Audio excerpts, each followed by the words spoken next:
እሺ ቤተሰብ መጀመሪያ ላይክ እና ሰብስክራይብ ምግባር አይትረስዑ። ናይ ደሞ አንቲ ቲቶርና ማለት እዩ ፓይተን ዲክሽነሪ ኢና ንርኢ ማለት እዩ።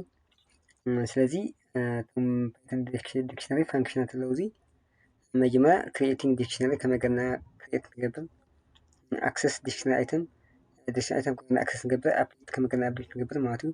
ኣድ ኣይተም ቱ ዲክሽነሪ ሪሙቭ ኣይተም ፍሮም ዲክሽነሪ ኮፒ ዲክሽነሪ ኣይተም ሉክ ስሩ ዲክሽነሪ እዚኦም ዞም ሸውዓተ ሊስት እዚኦም ማለት እዩ ከመይ ከም ዝሰርሑ ኣብ ፓይተን ዲክሽነሪ ሓደ ብሓደ ክንርኢ ኢና ማለት እዩ። ስለዚ ንእሽተይ ጎግል ክበልኩ እሞ ኤክስፕላኔሽን ማለት እዩ እዚኣ ፓይተን ዲክሽነሪ ሰርች ገይረ ንሪአ ፓይተን ዲክሽነሪ ኣላ ሶሪ እሺ እዚኣ ኣላትኩም ፓይተን ዲክሽነሪ ማለት እዩ ፓርቲሽና ኣክሰስ ኣይተም ቼንጅ ኣይተም ኣድ ኣይተም ሪሙቭ ኣይተም ሉፕ ዲክሽነሪ ኮፒ ዲክሽነሪ ኔስትድ ዲክሽነሪ ዲክሽነሪ ሜትድ እና ዲክሽነሪ ኤክሰርሳይዝ ማለት እዩ። ዘን ሊስት ዘን ኣይተም እዚአን እና ዘን ፓርቲሽን እዚአን ክንሪአን ማለት እዩ። ብሓፈሻ ፓይተን ዲክሽነሪ እንታይ ማለት እዩ ማለት እዩ። ፓይተን ዲክሽነሪ ዘለኩም ቫሪያብል ኔሙ ዚስ ዲክት ማለት ዲክሽነሪ ማለት እዩ። ዚስ ዲክት እዚ ኮርት ሴት ጌርና ብኣንዱ ፎር ማለት እዩ። ሞዴሉ ማስታንክ 01964 መካሊብረስ ተዓፅዩ ማለት እዩ። እዚ ከመይ ጌርና ክሬት ንገብር ማለት እዩ። እዚ ፕሪንት ዚስ ዲክት ልና ኣውትፑት እዚ ባዕሉ ይበና ማለት እዩ። ዲክሽነሪ ኣር ዩዝ ቱ ስቶር ዳታ ቫልዩ ኦኬ ኤንድ ቫልዩ ፓይረስ ፅማድ ቫልዩ እውን ይበለና ማለት እዩ። ሶሪ ይገብረና ማለት እዩ። A dictionary is a collection which is ordered changeable እውን ማለት ኣፕዴት ንገብሮ ንኽእል ኢና and do not allow duplicate ሓደ ዓይነት ቫልዩ ኣይሕዘልና ማለት እዩ። ኣብቲ ሴት ሓደ ዓይነት ቫልዩ ኣይሕዘልና ማለት እዩ። not allow duplicate ማለት እዩ። ክንገብር ማለት ደሞ ክንቅይሮ ንኽእል ከዓ ኣፕዴት ክንገብሮ ንኽእል ማለት እዩ። ኦርደር ድማ ቀደም ሰዓብ ዘለዎ ማለት እዩ። ኣብዚ ኤንቢ ግን ሓዝዋ as of Python version 3.7 ዲክሽነሪ are ordered ኣብዙ ናይ ፓይተን ቨርዥን 3.7 ዲክሽነሪ are ordered እዮም። in Python 3.6 version are earlier of ናይ ቀደም ከዓ ዲክሽነሪ are unordered እዮም ነይሮም ማለት እዩ። እዚ ግን ቨርዥን 3.7 ግን ፓይተን ዲክሽነሪ are ordered እዮም ማለት እዩ። ዲክሽነሪ are written with the curly brackets and have k and values ዝሓዘ እዩ ማለት እዩ። ብካርሊ ብረስ ኮይኑ ኣብ ውሽጢ ካርሊ ብረስ ኮይኑ k እና ቫልዩ ዘለዎ ማለት እዩ። ኤግዛምፕል ክሪኤት and print a dictionary ኢልኩም ንብሎ this dictionary is equal to curly brace አንዱ ፎር ሞዴሉ ማስታንክ የር 1964 ከዛ ፕሪንት ዚስ ዲክሽነሪ ማለት አውትፑት ባዕሉ ይኮና ማለት ብሴት ኮይኑ ወይም ብሴት ኮይኑ በአንዱ ፎር ሞዴሉ ደግሞ ማስታንክ የር 1964 ማለት ነው። እሺ ዲክሽነሪ አይተም አር ኦርደር አንተ ለና ኦርደር ቼንጀብል do not allow duplication dictionary item are present in k-val pairs and can be referred by the using the k name እሺ እዚህ ለኩም አምናት ማለት print this ከዛ እውነት ወዚ ቫሪያብል ኔም ና this dict ሆኖ ይችላል ማለት ነው። ካለበት ዘሎ ብራንድ እና ሞዴል ይገር ማለት ነው። print this dict ብራንድ ተና ማለት ነው። ብራንድ ወጣ ፎርት እና ማለት ነው። ፎርት ማለት ብራንድ ኩል ገና ያለ ማለት ኩል ሙጋር ሓደ ፕሮፐርቲ የካአኪ ኩል ሙጋር ማለት ነው። ሪስፔክት ቫልዩ ይሆና ማለት ነው። ኦርደር እዚ አንተይና ማለት ነው። እዚ አክሰስ ከመገና አክሰስ ንገደብ ልል ማለት ነው። accessing item in Python dictionary ማለት ነው። you can access the item of dictionary by referring to its k name inside square brackets ኣብ ስኩዌር ብራኬትስ እቲና አክሰስ ንገበር ንኽእልና ማለት እዩ። ከዛ ካብዚኦም ዚስ ዲክት ኢሉ ማለት እዩ ካብዚ ኣብ ሴት ውሽጢ ዘሎ እዚ ማለት እዩ ኤክስ ኢኳልስ ቱ ዚስ ዲክት ሞዴል ልብል ኩል ንገሮ እንድሕልና ዚስ ሞዴል ማለት እዩ ኤክስ ኢኳልስ ቱ ዚስ ዲክት ስኩዌር ብራኬት ሞዴል ልብል ማለት እዩ። ሞዴል ምስልና ማስቲንግ ይመጽ ማለት እዩ ሞዴል ማለት እዩ። ከምዚ ገርና አክሰስ ንገበር ንኽእልና ማለት ካብ ውሽጡ እዚ ኮን ነገር ንኽእልና ማለት ኤክስ ኢኳልስ ዲክት እና bracket model ማለት ነው። እሺ it is also method called get function እውን ንጥቀመሉ ማለት that will be give you the same result ሓደ ዓይነት value ዝህበና ሓደ ዓይነት result ለምፀና ማለት ግን get function ንጥቀም ኢና x equal to this dict dot get model ናይ ማለት copy x ተልና ትመፅና ሞዴል ላ ማስታቅ ትመፅና ማለት እዩ ወረን value ሓደ እዩ ከተና አንተ ማለት እዩ እሺ change ከዓ ኣብዚ ዘሎ key function method will return a list of all the key in the dictionary ከይ ተጻይና ሁሉ return እንኳን ተፈላ ማለት return a list of all keys ለምሳሌ x equals to this dict plus key ተና ወጥነት ያመጣና ማለት ነው dictionary keys print model here ማለት property ማለት list of the key is a view of a dictionary meaning that any changes not to the dictionary will be reflected in the key list እዚህ ነው አጽናክ አክሽን ብለን ማለት ነው ከመቀነስ change the you can change the value of the specific item by referring to its key name እዚህ አምስት እዚህ given you this dict እና square bracket get እና ፍላሽ አሳሽመንት ሳይሆን change ገወለ ማለት ነው የአሳሽ አንተ ሰራትና ብዙ አፕዴት ንገርልና ማለት ነው ፍተሽይ አሳሽመንት ስለዚህ አውዚ አውትፑት ታይና ማለት ብራንዱ ፎርድ ሁሉ ማስታንግ ይሄ ደግሞ 2018 እና ማለት ይሁን ማለት ዲኮንዳ ማለት እሺ add an item to the dictionary is done by using the new index k and assigning the value of it ከአድ ንገበልህ ለና ማለት ነው እዚህ given አለው this dict square bracket ሞ ክላክ ናሪት ነው ማለት ነው አድ ንገበልና ማለት አክቶም ልዑ ሰለስተ እዚኦም እዚኣት ትግበተሎ ክላር ሪድ ይወስኹ ማለት ነው ያለው ክላር ሪድ ወስኹ ማለት ነው given ወይ ነው ማለት ነው ሪሞቭ ካ ከንገና ሪሞቭ ንገበል ማለት ነው ሪሞቭ አስም item there are several methods to remove item from dictionary ብናለው function ታይና አውዚ እዚህ given አለው this dictionary.pop model model ተጻሕፈ ነገር ማለት ካንስል ነገር ማለት ነው model ካንስል ሆኖ ብራንዱ ይሩ 1964 ማለት ነው ስለዚህ ሞድም ጋር ሉፕ ለመስራት ካዓ ማለት ነው ሉፕ ለመስራት ተልክ ዲክሽነሪ ማለት ሉፕ through dictionary we can look through a dictionary by using for loop ማለት for loop እንጥቀመለና ማለት ነው ግን for x in dict print x እና ናይ መጀመሪያ ኪ ጥራሕ ባሊ መጽ ማለት ነው ስለዚህ ብራንዱ ሞዴል ይር ማለት ነው ባሊ እንኳን ብራንድ ለምሳሌ ፎርድ ሞዴል ማታንግ ይርካ 1964 ከመጽና ከሆነ ካዓ እንጥቀም ማለት ነው እዚህ አላችሁ for x dictionary print this dict x ተናገን respect ባሊ መጽ ማለት ነው ፎርድ ማታንግ 1964 ማለት ነው ኮፒ ካዓ copy dictionary you cannot copy dictionary simply by typing dict2 equals dict1 because dict2 will only be referred to dict1 change model change made in dictionary 1 will automatically also be made in dictionary 2 ነገማት copy function copy function will given my dictionary equals this dictionary dot copy function ጣይና my dictionary this dictionary ባዲ ሕዝ ማለት ነው ኮፒ ኮለላ ማለት ነው መሰለ ማለት ነው እሺ አጽሉ nested የሬጎ example ዘለኩም ትረጉሩ ማለት ነው አነ ህትን ወናውና example ተቃው ዘለኩም example ዘለኩም ማለት ነው እሺ dictionary method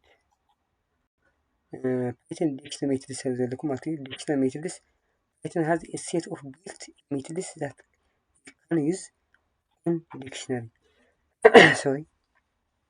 ዘለኩም ሜተዳት ወልኩም ዲስክሪፕሽንም ካው ዘለኩም ማለት ነው ዛምነት ወዚ ሜተዳት clear copy from case get items case pop item set default update value ማለት ነው እዚኦም ፋንክሽኖም ምስ ዲስክሪፕሽኖም ማለት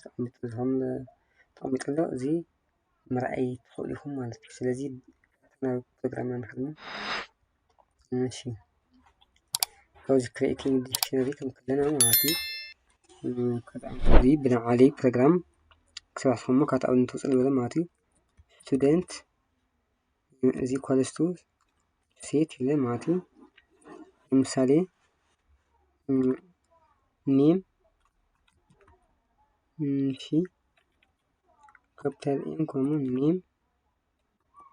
ኔም እሺ ኮለን እሺ አቤል ኮማ እሺ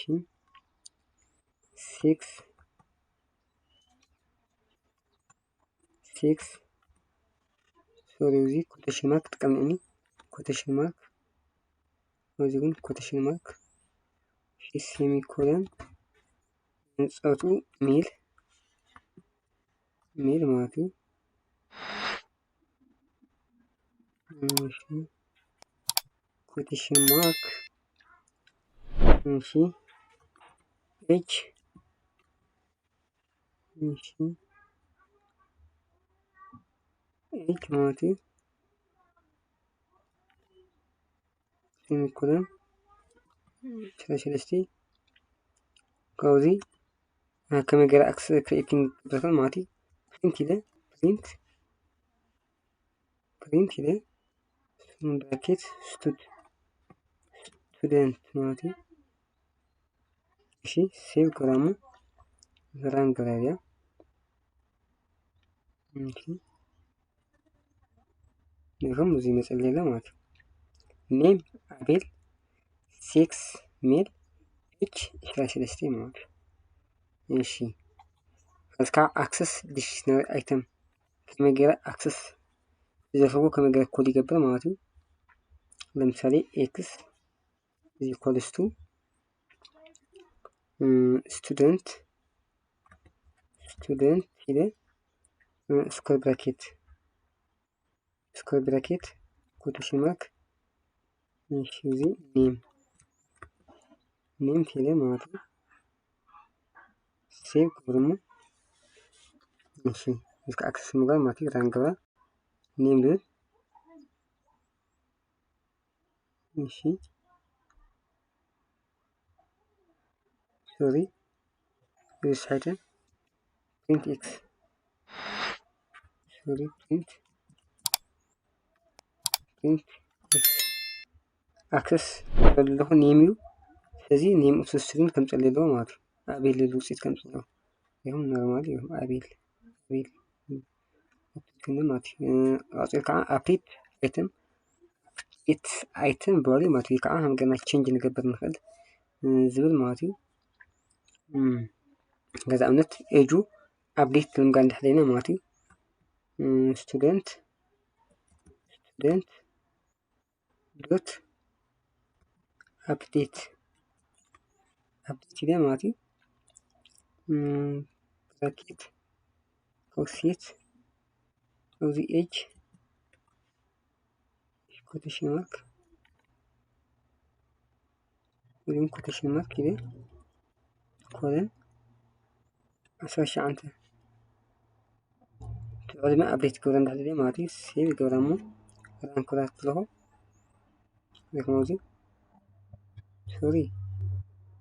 እሺ ኢንተር ኢለ ማለት እዩ ፕሪንት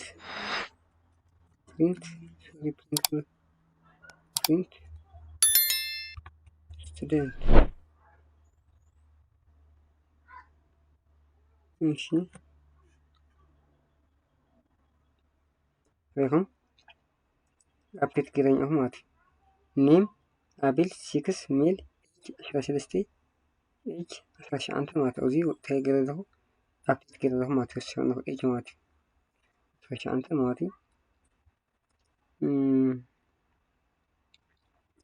ወጽልካ አድ አይተም አድ ለምሳሌ እዚ አድ ዲፓርትመንት አድ ገበር እንዳሕለለ ማለት እዩ variable name student እዩ student እዩ ደሞ square bracket quotation mark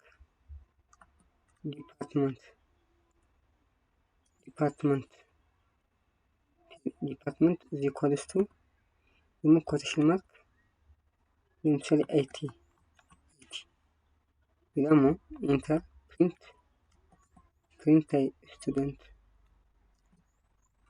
student save እዚህ ዲፓርትመንት ውስጥ ያለ ማለት ዲፓርትመንት ኔም አቤል 6 ሚል ኤጅ 16 ድጋሚ ኤጅ 11 ዲፓርትመንት አይቲ ማለት እሺ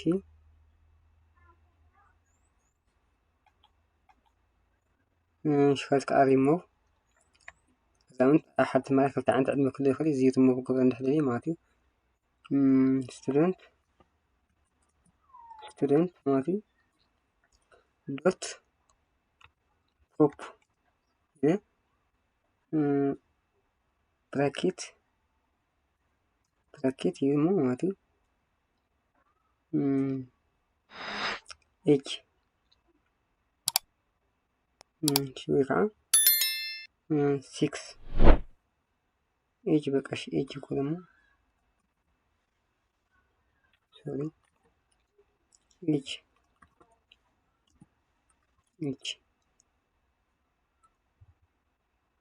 enter مو print student ماتي print student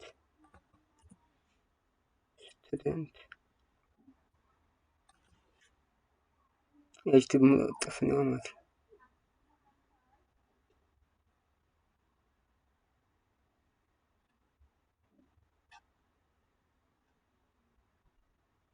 ماشي لكم أنا مجمع أجد في ولا ماتي هذا النيم أبيل 6 ميل أساس أنت ديبارتمنت 80 ماتي زي تاني مجمع أساس سنتوزي انتجر ولا ماتي شري مقرنا هذا ماتي شي كوبي كعام ماتي كوبي بتاع عليه كوبي فانكشن طعمي ماتي هذا أنتوزي student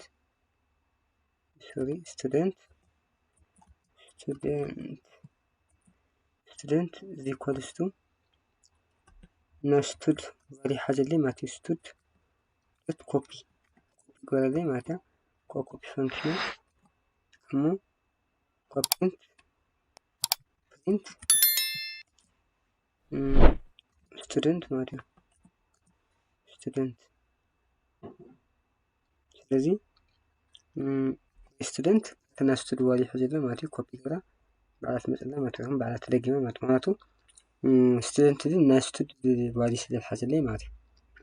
ماشي أو ذي كعا لوب سارحة ماتي for the play خذش عن تكم لوب المسرح for I in student نا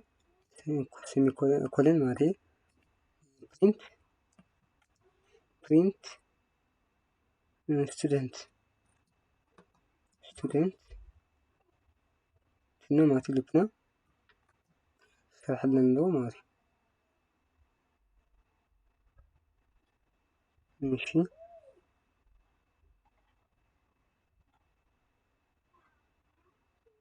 نسيت ايه مسألة ده مني ماشي اوكي ماشي اوه سوري اوكي سوري student سلو وانا student value الفرح اللي ماتي ريزي اللي ايتهم سوري اي ماتي ماشي كازين تمسكورنا اوزي نيم ايج كده اللي كنت انا مات اوتبوتنا موزي زي تمسكنا نيم 6 ايج ديبارتمنت ماتي ስለዚህ يمصلنا ማለት ኬ ማለት ካስካ ቫልዩ ከምፅና ትኾኑ ማለት ከዛምት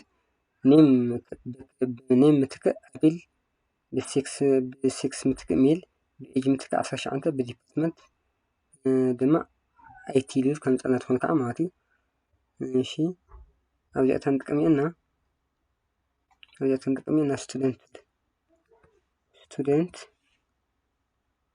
ስቱደንት እና ስኩዌር ብራኬት አይ ብራኬት ማለት እዩ ስቴቭ ንገብራ እሞ ከዚ ናይዚእን እዘን ከዚእን ቫልዩን ማለት እዩ ክመፀና ኣሎ ከዚ ሕዚ አቤል ሜል 19 አይቲ ማለት እዩ ቫልዩ የምፅለኒ ማለት እዩ። ስለዚ ናይ ሎማዓንቲ ፕሮግራም ከም ዝመስል ላይክ እና ሰብስክራይብ ኣይትረስዑ። ኣብ ኮሜንት ሕቶ ተለይኩም ከዓ ኣብ ኮሜንት ሴክሽን ኣምጡለይ። እሺ ደሓን ሁኑ። ላይክ እና ሰብስክራይብ ኣይትረስዑ። ደጊመ ይብለኩም ኣለኹ ማለት እዩ። ቻው